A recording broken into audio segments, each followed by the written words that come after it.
Boa noite a todos. Eu sou o Peter, sou um filho de Deus em processo de restauração contra a procrastinação, contra a ira, restauração contra a ansiedade, e aquelas obras da carne que às vezes tentam nos dominar. Então, como foi dito, hoje vou trazer uma palestra sobre dependência tecnológica. Profissionalmente eu sou psicólogo, faço parte da equipe da Policlínica aqui da IBB, também trabalho como um profissional, um coach de vida e tenho uma formação teológica onde eu atuo na área do ensino, na minha igreja que é aqui no Bairro Alto, próximo ao terminal, e atuo ali liderando escolas bíblicas e ensinando também nessa área.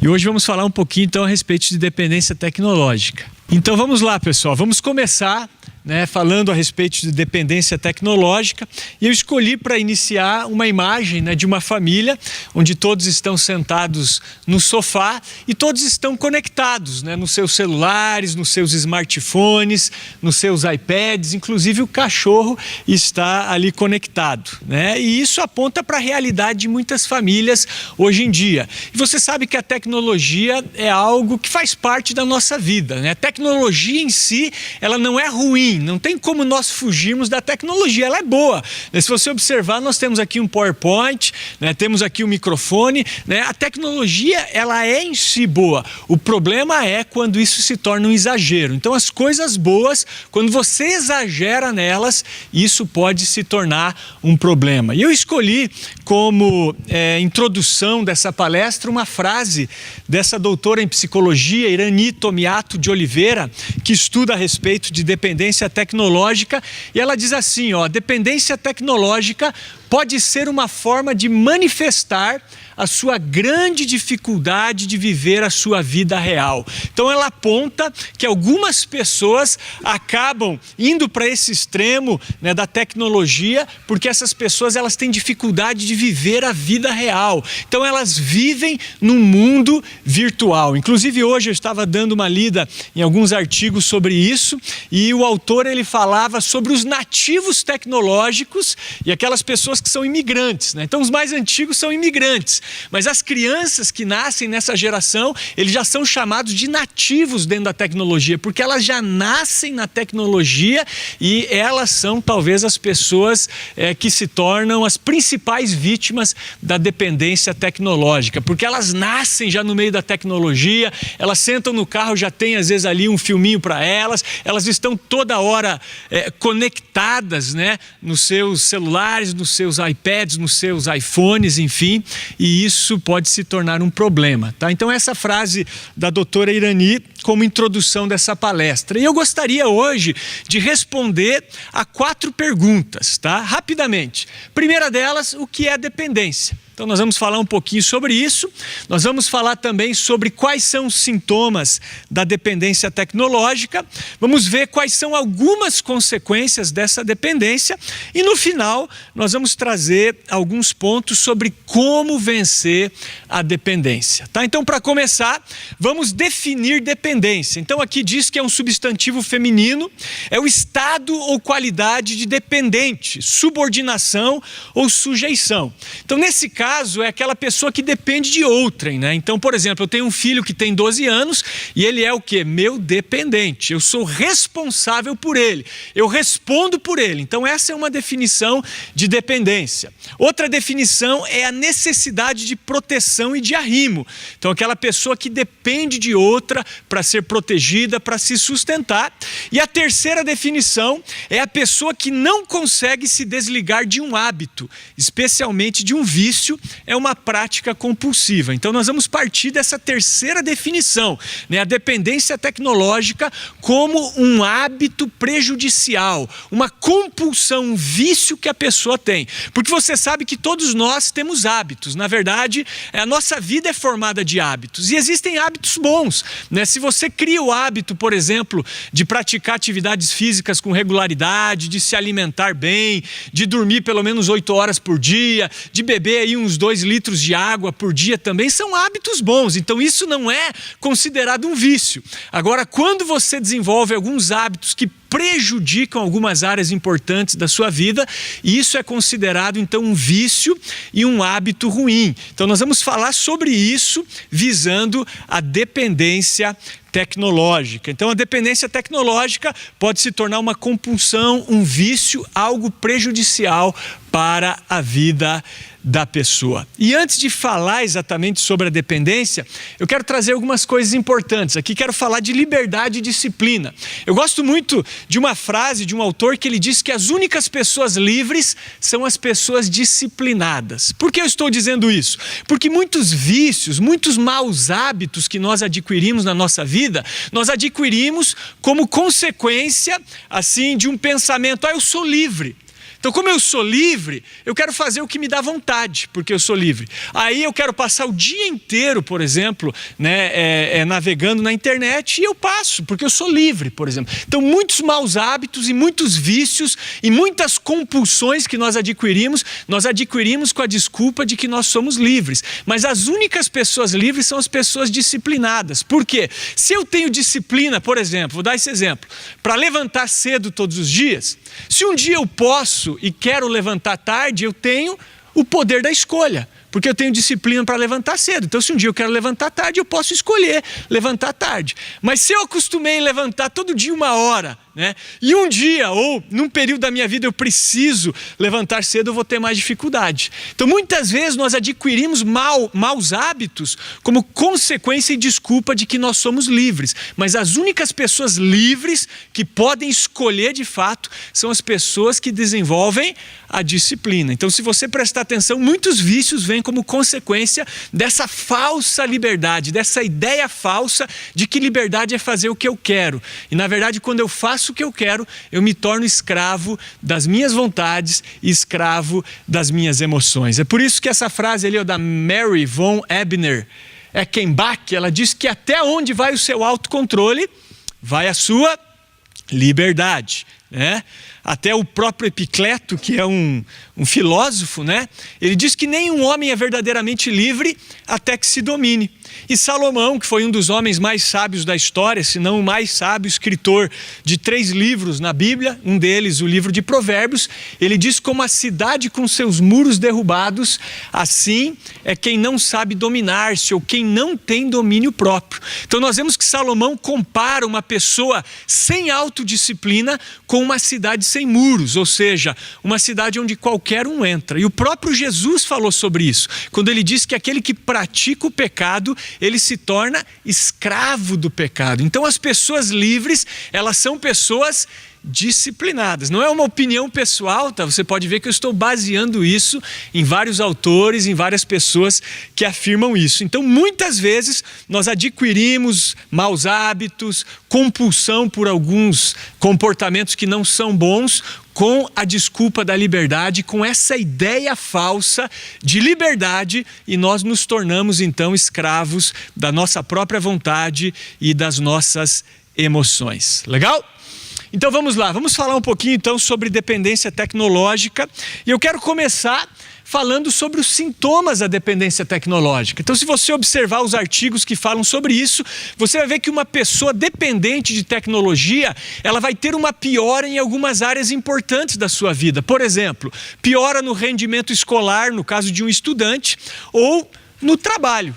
Então, uma pessoa que é dependente de tecnologia, ela vai ter uma queda no seu rendimento escolar ou no seu trabalho. Então você já pode ir identificando aí se você tem esse problema ou não.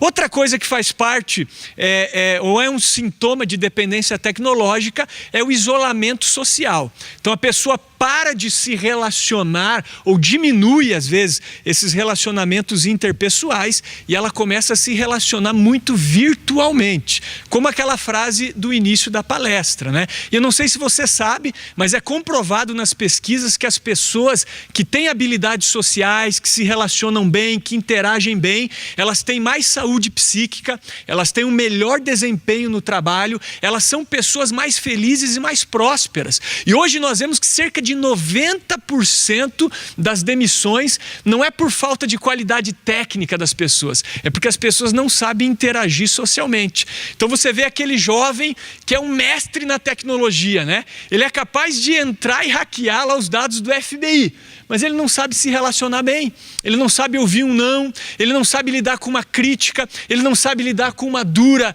do seu chefe. Por quê? Porque ele está acostumado a interagir virtualmente, mas ele não tem boas relações sociais. E quando ele vê que ele tem essa dificuldade, ele acaba se isolando ainda mais. Então nós pegamos jovens no consultório hoje que a vida deles é ficar na internet, é ficar no videogame, né? Eles não gostam de sair, eles não gostam de comer fora com a família, né? Eles fazem de tudo para ficar dentro de casa, no seu quarto, para interagir com outras pessoas somente de maneira virtual. Então, isolamento social é também uma das características ou um dos sintomas de dependência tecnológica. Outro deles são os conflitos familiares, né?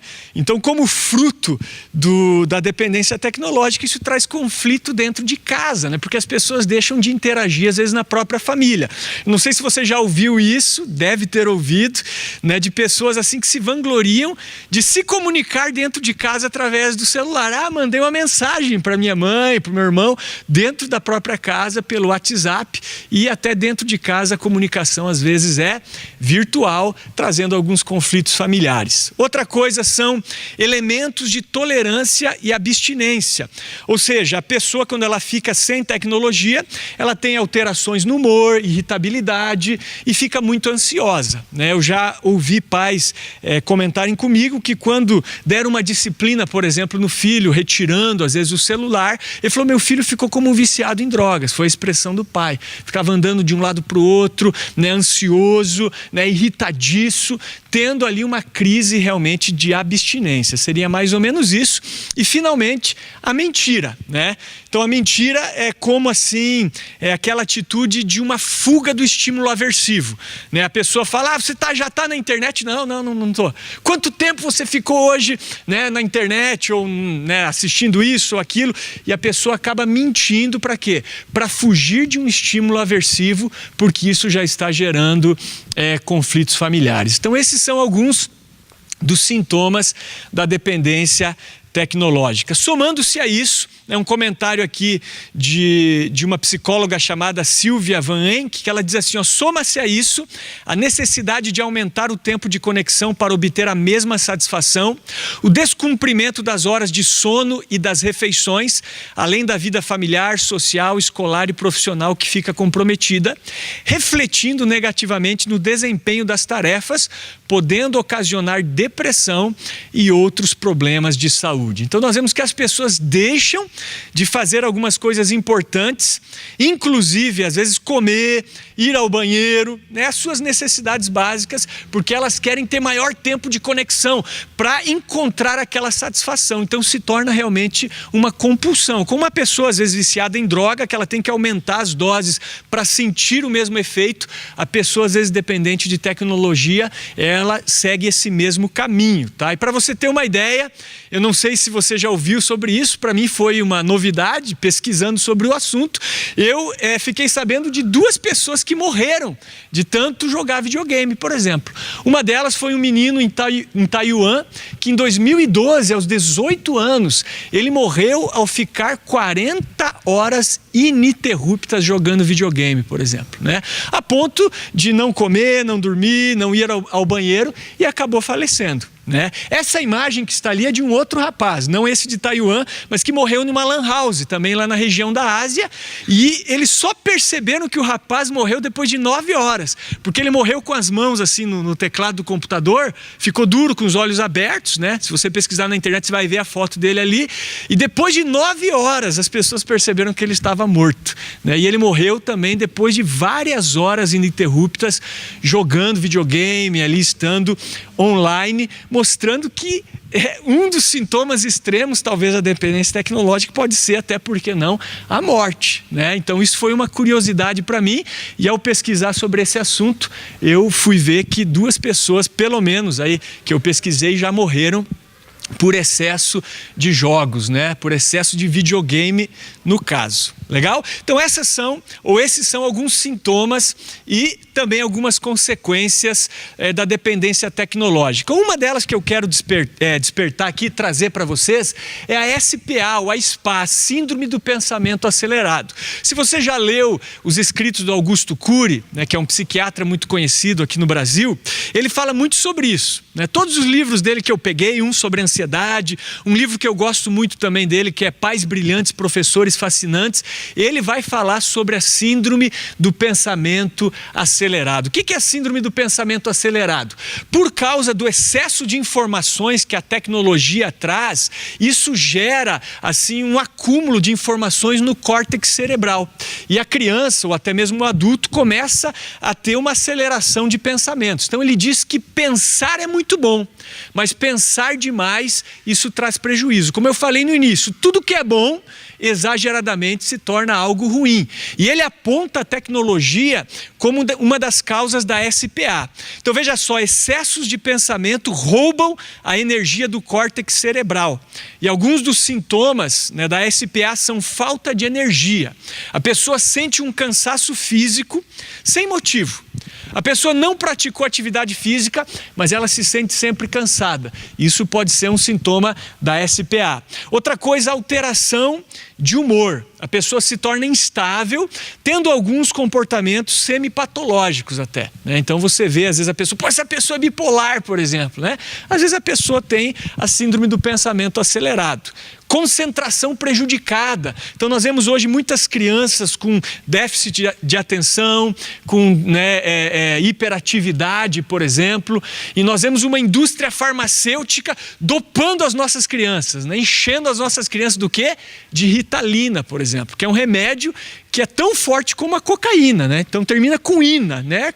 É forte como a cocaína mesmo. Estamos dopando as nossas crianças porque elas estão hiperativas, elas estão com déficit de atenção, e um dos motivos, né, que causam isso, segundo Augusto Cury, é o excesso de tecnologia. Outra coisa é a perturbação do sono, né? Então a pessoa tem dificuldade de desligar e também ela tem déficit de memória. Então, por causa do excesso de informações no córtex cerebral, a pessoa começa a ter a síndrome do pensamento acelerado, que, segundo ele, é consequência principalmente da tecnologia. Né? E o que ele fala sobre isso? Ele fala que a SPA traz para nós e para as crianças, por exemplo, estímulos rápidos e prontos. Né? Então quando você está diante de um filme, quando você está jogando um jogo no videogame, quando você está acompanhando algo na internet, você tem estímulos rápidos e prontos. Né? O que mais? É o que ele chama de fast food emocional. Né? Então ele diz que a tecnologia nos transporta sem que façamos esforços. Para quê?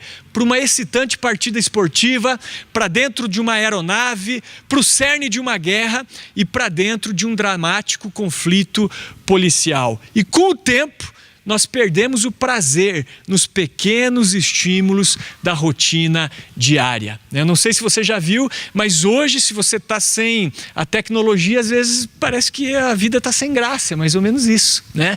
Antigamente se tinha prazer na rotina diária, em coisas simples, hoje não, nós temos que estar constantemente conectados. Eu me lembro de um pastor, né, que eu vi ele comentando que certa vez ele tirou férias com a família e foi para o litoral do Nordeste, né? Com muito esforço, né? Ele fez ali reserva num hotel bom, na beira do mar, enfim. E a certa altura ali das férias, ele viu a filha dele, assim, pré-adolescente, emburrada. E ele falou assim, o que está acontecendo? Né? E ela estava sem internet, isso já faz alguns anos, né? Ela não tinha acesso à internet. E ela falou assim, eu não consigo falar com a minha amigues, foi a expressão que ela usou, com a minha amigues, né? Com a minha amiga. E ficou emburrada. Ele falou assim, pense no incrível Hulk naquele momento, porque ele falou que ele ficou muito nervoso. Né? Mas ele se controlou.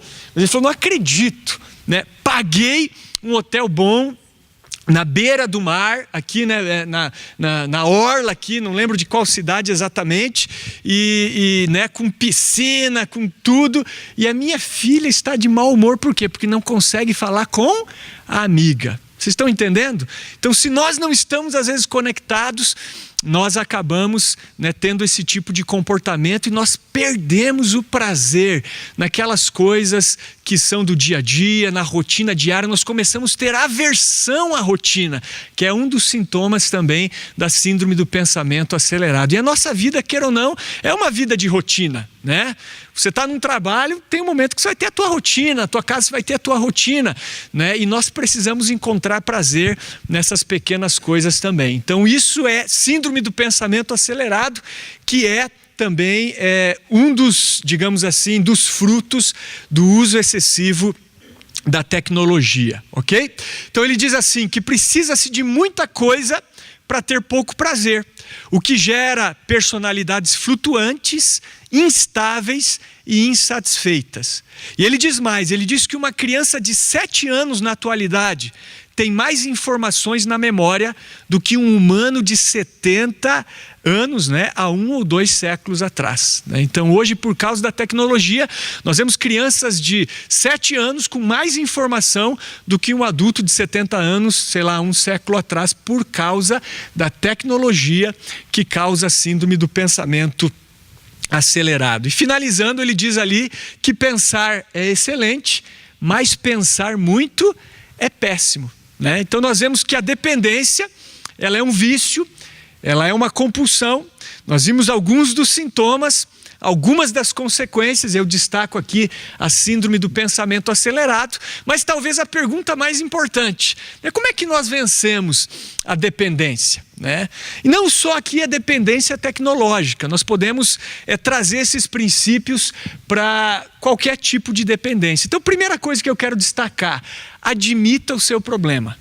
Se nós queremos vencer algum tipo de dependência, de compulsão, de vício, nós precisamos admitir que nós temos um problema. Enquanto nós damos desculpas para o nosso problema, nós não vencemos, né? Inclusive, acredito que é um dos primeiros passos, né, do AA, né? Eu reconheço que sou impotente perante o vício, é algo assim, né? Então eu admito que tenho um problema e a partir daí eu posso dar os outros passos, né? Até coloquei aqui um versículo bíblico, que eu acho que é Tiago que escreve isso, né?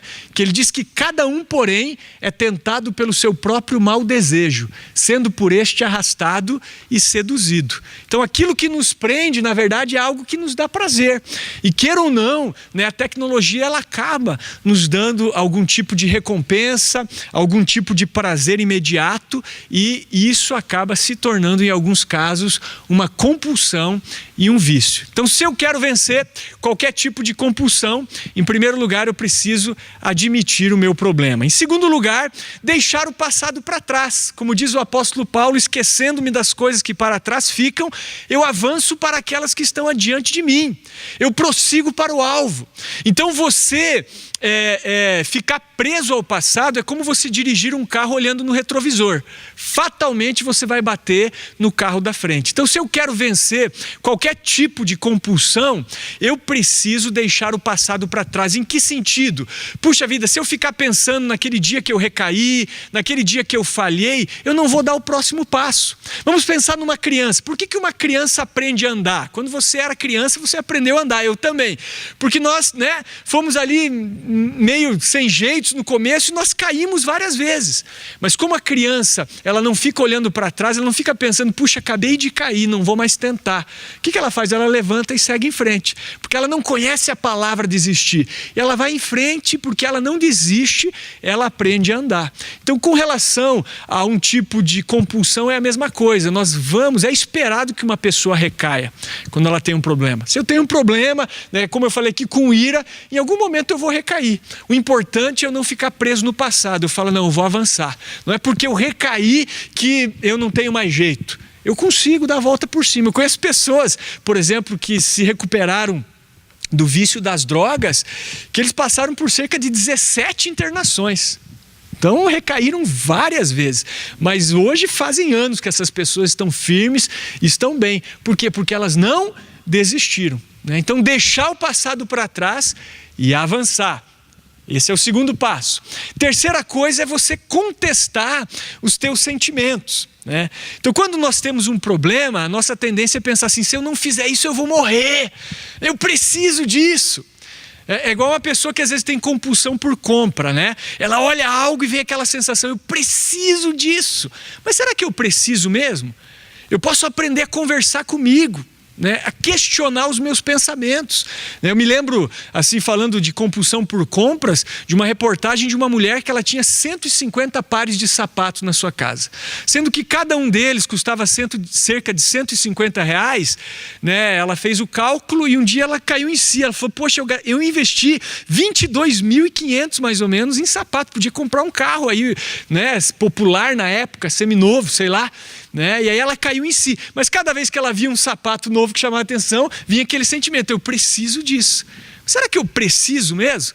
Então nós temos que aprender a contestar os nossos sentimentos, a conversar conosco mesmo, né? Até coloquei ali um versículo de Tito, né? Tito 2, 11 e 12, onde ele diz, pois a graça de Deus nos ensina a renunciar à impiedade e às paixões mundanas e a viver de maneira sensata, justa e piedosa nessa era presente. Então é renunciar esses desejos que às vezes são compulsivos e viver de uma maneira piedosa, de uma maneira sensata. É contestar esses pensamentos que muitas vezes nos dizem assim, você não pode ficar sem isso. Ah, se eu não fizer isso agora eu vou morrer, por exemplo, né? Claro que eu não vou morrer. Então eu preciso brigar comigo mesmo, é mais ou menos isso, ok? Terceira coisa, é você crer. É você acreditar que você pode mudar, né? Então 1 Coríntios 10, 13 diz que toda tentação, ela tem um escape. E Deus nunca permite uma tentação que eu não possa suportar. Filipenses fala, tudo posso naquele que me fortalece. E Marcos 9, 23, tudo é possível ao que crê. Então, se eu quero mudar, eu preciso acreditar, né? Acreditar que eu posso mudar, ter fé, né? Porque aquela pessoa que acredita que pode mudar e aquela pessoa que não acredita que pode mudar, ambas estão certas. Tanto a que acredita está certa, quanto aquela que não acredita está certa também. Então, se eu quiser vencer qualquer tipo de hábito e compulsão, eu preciso acreditar que eu posso mudar. Se eu não creio, eu não vou conseguir mudar de maneira nenhuma. Outra coisa interessante é você ser responsável, né? Então, coloquei aqui alguns textos, né, que falam da importância de você compartilhar suas lutas com outras pessoas, e esse é um dos propósitos também do CR, de grupos como esse, né? Então Eclesiastes diz que um homem sozinho pode ser vencido, mas dois conseguem defender-se. Então ser responsável é entender que quando eu compartilho com alguém as minhas lutas, essa pessoa vai ser um aliado para que eu possa vencer. Então eu me responsabilizo, eu me comprometo com outras pessoas nessa mudança. Eu me lembro de algumas situações que eu passei na minha vida que eu só venci com a ajuda de um companheiro, com a ajuda de uma pessoa, de um cristão mais maduro, que me ouviu, que orou por mim, que esteve do meu lado. E quando eu tive coragem de abrir o meu problema, de admitir, abrir e pôr para fora, é que eu obtive a vitória. Então muitas vezes nós pensamos assim, não vou contar isso para ninguém, o que vão pensar de mim, que eu tenho esse mau hábito, que eu tenho esse vício, essa compulsão, né? Mas é exatamente o fato de eu me abrir para um grupo, para uma pessoa de confiança, que faz com que eu acabe me libertando, ou pelo menos dou um passo rumo à libertação dessa dependência no caso. Então ser responsável nesse sentido, de partilhar as minhas dificuldades, como diz o texto de Gálatas, uns com os outros, obedecendo à ordem do Senhor. Sexto passo, evitar a tentação. Isso aqui eu gosto bastante, né? Então tem uma frase que diz que se você não quer ser picado, fique longe das abelhas. Então se eu quero vencer um mau hábito, uma compulsão, eu tenho que dificultar o fácil e facilitar o difícil. Então vamos pensar em independência tecnológica. Muitas pessoas, elas já acordam e a primeira coisa que elas fazem é olhar o celular. Primeira coisa, né? Então muitos dão desculpa, não, mas eu acordo com o despertador do celular. Vai numa banquinha, compra um despertadorzinho, você vai pagar no máximo aí R$15 e deixa o teu celular longe. Sabe como é que eu faço? Meu celular fica longe da minha cama quando eu acordo. Eu só vou pegar o meu celular depois que eu fiz várias coisas importantes, né? Eu sigo uma rotina onde hoje eu não preciso mais, mas em geral na noite anterior eu anotava pelo menos 5 coisas importantes que eu deveria fazer no dia. E eu começava fazendo essas 5 coisas. Eu começo, né?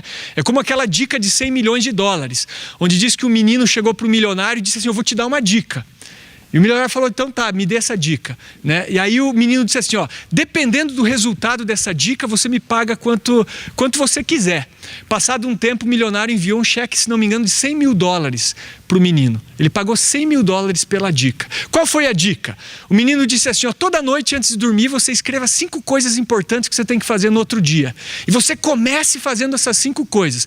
Depois que você vê o resultado, você me paga quanto você quiser. O cara pagou $100 mil por causa do resultado, da produtividade que ele teve. Então o que eu faço? Eu deixo já o celular longe. Eu dificulto fácil, porque é muito fácil eu pegar o celular, já ir para o WhatsApp, já ir para o Facebook. Então eu deixo o celular longe. E eu começo fazendo coisas importantes. Eu faço a minha devocional, eu medito, eu estudo ali um inglês, né? O que mais que eu faço? Eu leio um capítulo do livro que eu estou lendo, no momento eu estou lendo. Eu às vezes brinco ali com meu filho quando eu tenho manhã livre. Eu faço várias coisas importantes. Depois que eu fiz tudo aquilo que eu julgo ser importante, eu falo: agora sim, agora eu vou dar uma olhada no meu celular, né? Outra coisa que eu tenho feito, domingo, que eu vou almoçar às vezes no meu pai, no meu sogro, não levo o celular, deixo em casa. Entendeu? Porque eu sei que a tentação é grande. Vai dar o sinal do WhatsApp, eu vou querer olhar e daqui a pouco está todo mundo no celular. Então já deixo em casa. Eu dificulto o fácil e facilito o difícil. Vocês estão entendendo? Eu estou evitando algumas coisas. Então evitar totalmente a tecnologia eu não consigo. Mas eu consigo evitar algumas coisas para que eu não me torne dependente. Tipo, hoje cheguei aqui sem celular. Falei: eu vou chegar lá, eu vou cumprimentar as pessoas, eu vou conversar com as pessoas, eu vou interagir. Eu não quero estar com o celular, senão vai me dar um sinal que daqui a pouco estou olhando as mensagens, estou respondendo. Tem muito paciente, pessoas que contactam a gente, querem ali alguma informação. Se você está às vezes com o celular, você acaba ficando online e não interage com as pessoas. Então é você facilitar o difícil e dificultar o fácil. É você evitar aquilo que é um problema para você. É como aquela ilustração do sapo e da perereca, né? Então diz que o sapo, ele era um bom cozinheiro e ele preparou alguns bolinhos gostosos. Aí ele comeu um bolinho e falou: nossa, tá delicioso esse bolinho. E ele chamou a perereca. Quando ele chamou a perereca, ele deu um bolinho para a perereca, ela comeu também. Nossa, tá delicioso. E eles começaram a comer muitos bolinhos. Depois de comer vários bolinhos, a perereca disse: olha, é melhor a gente parar de comer bolinho, porque nós vamos passar mal. E o sapo disse: é verdade, mas continuaram comendo. Aí a perereca resolveu tomar uma atitude. E ela pegou uma caixa e pôs os bolinhos na caixa. Aí o sapo disse assim: mas nós podemos abrir a caixa e comer os bolinhos. Ela disse: é verdade. Ela pegou uma fita e amarrou a caixa. Aí o sapo olhou para ela e disse assim: mas nós podemos desamarrar a fita, abrir a caixa e comer os bolinhos. Ela disse: é verdade. Ela pegou uma escada e colocou a caixa com os bolinhos em cima da prateleira. Aí o sapo olhou e disse: mas eu posso pegar a escada, subir ali em cima, descer a caixa, abrir e comer os bolinhos. E a perereca disse: é verdade. Então ela pegou a caixa, foi até a janela, assoviou, chamou os passarinhos, disse: ei, passarinhos! E os passarinhos chegaram e ela jogou todos os bolinhos para os passarinhos. Os passarinhos, cada um pegou um tal, e acabaram-se os bolinhos. Aí o sapo olhou para a perereca e disse: poxa, agora acabou todos os bolinhos. E a perereca disse: é verdade, mas nós temos muita força de vontade. E trazendo isso para as nossas vidas, eu pergunto para você: o que você deve jogar para os passarinhos? Essa é a pergunta. O que você tem que jogar para os passarinhos? O que você tem que evitar para vencer? Por exemplo, se você se considera uma pessoa que está extrapolando nessa questão de dependência tecnológica. Então, facilite o difícil e dificulte o fácil, né? Então, como eu falei, meu celular fica longe da minha cama, mas sempre tem um livro perto ali, né? E antes de deitar eu dou uma lida, tal. Então, se é difícil ler, eu facilito a leitura. Se é fácil ficar na internet, eu dificulto aquilo que é fácil e assim, né, eu vou vencendo, no caso, essa questão da dependência tecnológica. E finalmente, é depender do poder de Cristo, né? Então, tudo isso que eu falei, sem o poder de Deus, sem o Espírito Santo, não tem sentido, né? O próprio Paulo fala em Gálatas 5,16 que nós devemos viver pelo Espírito e de modo nenhum nós vamos satisfazer os desejos da carne. E Filipenses 2,13 porque Deus está operando em vocês, ajudando-os a desejar obedecer-lhe, depois ajudando-os a fazer aquilo que Ele quer. Isso é a tradução da Bíblia Viva, mas em outras traduções dizem que é Ele quem opera em nós tanto querer quanto efetuar segundo a sua boa vontade. Amém, queridos? Então eu finalizo aqui a minha palestra, espero que tenha feito sentido e, como foi orientado, eu quero deixar uma pergunta para ser compartilhada aí nos grupos. Quero perguntar para você, a tecnologia, ela tem prejudicado áreas importantes da sua vida?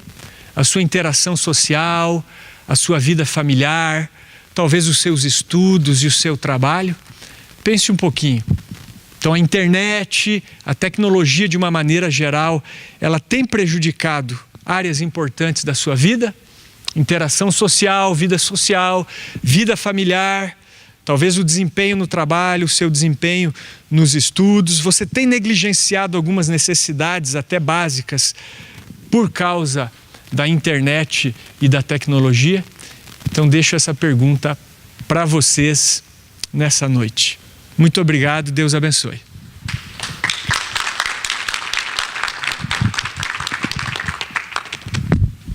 Muito obrigado, Peter.